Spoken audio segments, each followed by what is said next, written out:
രാജ്യത്തെ മുഖ്യ ന്യായാധിപന്റെ വായിൽ നിന്ന് ഒരു വാക്ക് തെറിച്ചു വീണു.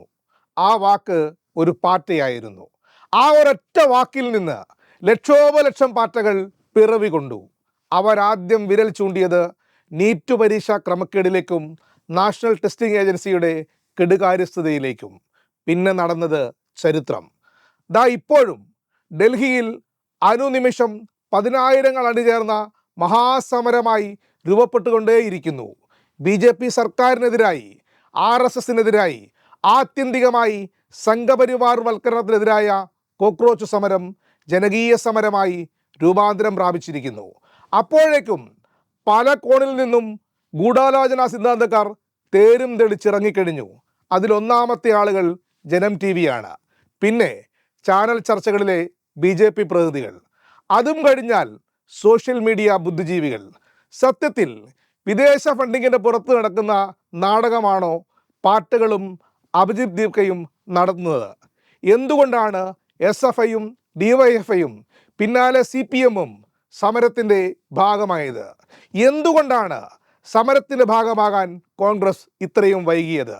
മാധ്യമങ്ങളെയും മാധ്യമപ്രവർത്തകരെയും അവർ ചെയ്ത വാർത്തകളുടെയും വിശകലനങ്ങളുടെയും അടിസ്ഥാനത്തിൽ വിലയിരുത്തുന്ന, വിമർശന വിധേയമാക്കുന്ന ന്യൂസ് ലാബിൻ്റെ പുതിയ എപ്പിസോഡിലേക്ക് പ്രിയ പ്രേക്ഷകർക്ക് സ്നേഹപൂർവ്വം സ്വാഗതം.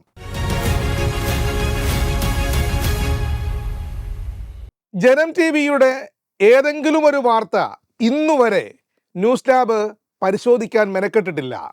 മനുഷ്യരെ വിഭജിക്കാൻ പണിയെടുക്കുന്നവരെക്കുറിച്ച് എന്തു പരിശോധിക്കാനാണ്, അല്ലെങ്കിൽ എന്തു പഠിക്കാനാണ്? പക്ഷേ കോക്രോച്ചുകളുടെ സമരത്തെ ജനം TV ഏത് വിധത്തിലാണ് കൈകാര്യം ചെയ്യുന്നതെന്ന ആകാംക്ഷയാണ് ന്യൂസ് ലാബിനെ അവിടെ എത്തിച്ചത്. ജനകീയ രാഷ്ട്രീയ പ്രക്ഷോഭത്തെ ഏത് വിധത്തിലാണ് ജനം TV പ്രതിരോധിക്കുന്നത് എന്ന് അറിയാനുള്ള ത്വര ഒടുവിൽ ആ ചർച്ചയിലേക്ക് ന്യൂസ് ലാബിനെ എത്തിച്ചു എന്നതാണ് സത്യം. നമസ്തേ, ജനം ഡിബേറ്റിലേക്ക് സ്വാഗതം. കേട്ടപ്പോൾ തന്നെ എന്തോ പോലെ, ദഹിക്കില്ലെന്നുറപ്പുള്ള വളിച്ച ഭക്ഷണം കഴിച്ച പോലെയാണ് ഈ വാചകം ന്യൂസ് ലാബിന് ഫീൽ ചെയ്തത്. അവതാരക തുടങ്ങുകയാണ്. ഡൽഹിയിലെ പുതിയ കലാപ നീക്കം ഇത് മുൻകൂട്ടി ആസൂത്രണം ചെയ്തു എന്നതിൻ്റെ കൂടുതൽ വിവരങ്ങൾ പുറത്തു വന്നുകൊണ്ടിരിക്കുന്നു. ജനാധിപത്യപരമായി തെരഞ്ഞെടുക്കപ്പെട്ട ഒരു സർക്കാരിനെ അട്ടിമറിയിലൂടെ താഴെയിറക്കാമെന്ന ഗൂഢതന്ത്രം ആരുടെ സൃഷ്ടി?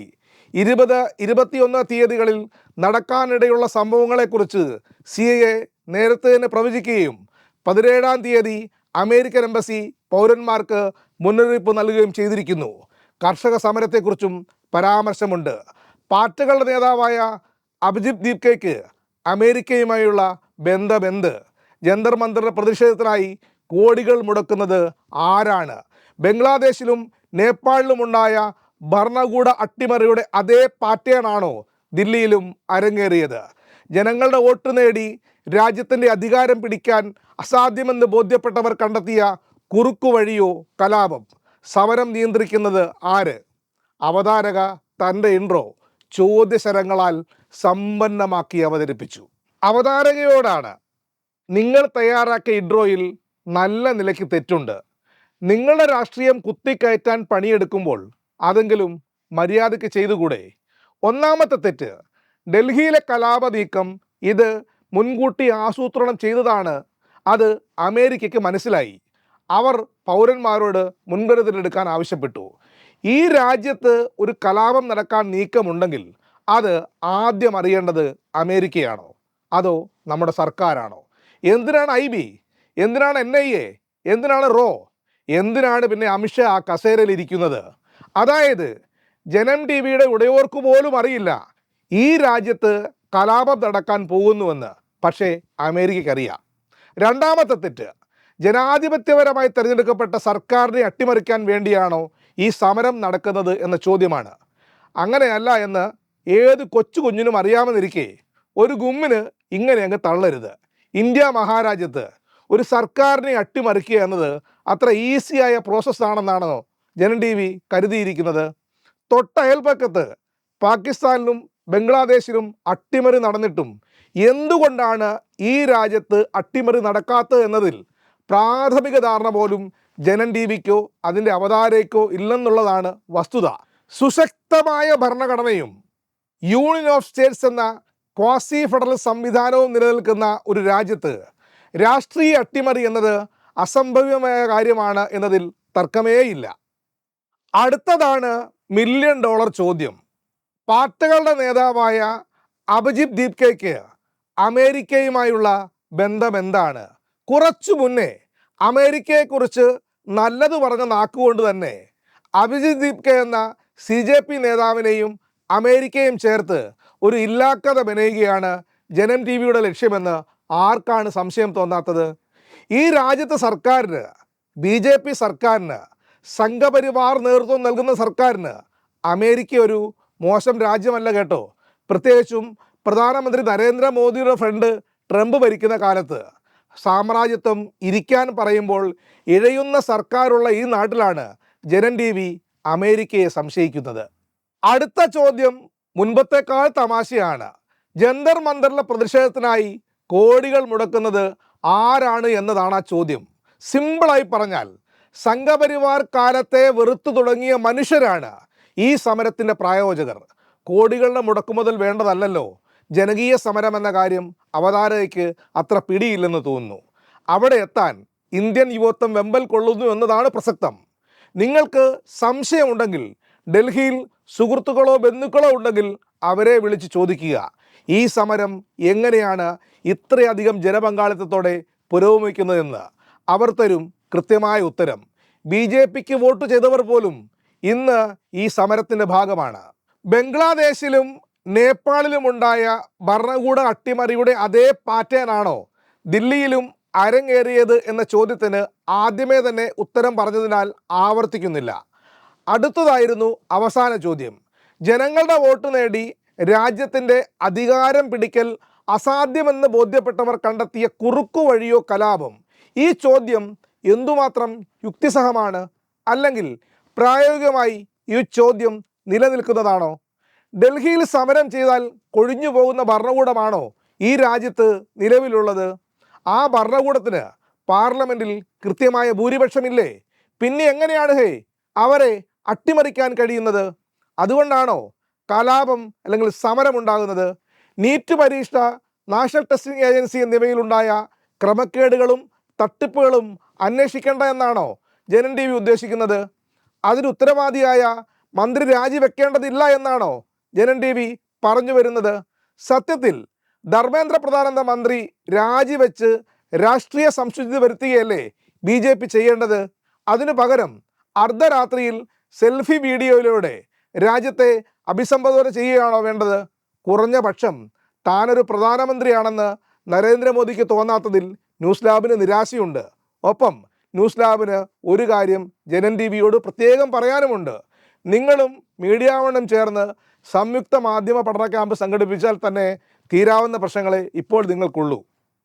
CIA, ISIS, മൊസാദ് എന്നു വേണ്ട എല്ലാവരെയും ചേർത്തുള്ള വിദേശ ഫണ്ടിങ് ആരോപണമാണ് മറ്റൊന്ന്.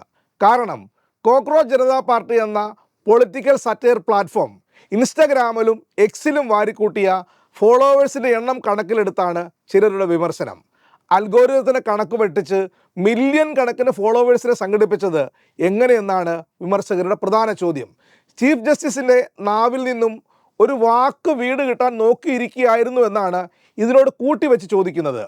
അരിയുടെ വില കൂടുമ്പോൾ, പെട്രോളിൻ്റെ വില കൂടുമ്പോൾ പാവപ്പെട്ടവൻ പോക്കറ്റിലേക്ക് നോക്കി നെടുവീർപ്പിടുന്നത് പോലെയല്ല നീറ്റ് പരീക്ഷയിലെ ക്രമക്കേടുണ്ടാക്കുന്ന ഇമ്പാക്റ്റ്.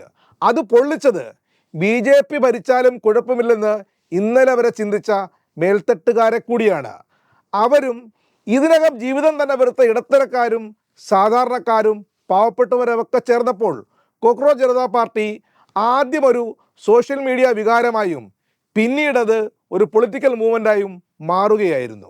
സാധാരണഗതിയിൽ ഈ വിധത്തിൽ ഉയർന്നു വരുന്ന സമരരൂപങ്ങളെ കൃത്യമായി പഠിച്ച ശേഷമേ CPM-ഉം CPI-ഉമൊക്കെ ഇടപെടൂ. അത് കമ്മ്യൂണിസ്റ്റ് പാർട്ടികളുടെ പരമ്പരാഗത ശൈലിയാണ്.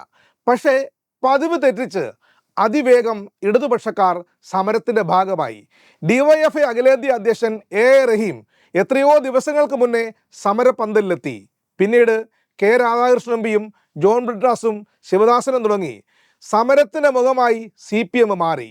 SFI നേതാക്കളും പ്രവർത്തകരും മറ്റ് ഇടതുപക്ഷ സംഘടനകളും സമരത്തിൽ തീപ്പൊരി പടർത്തി.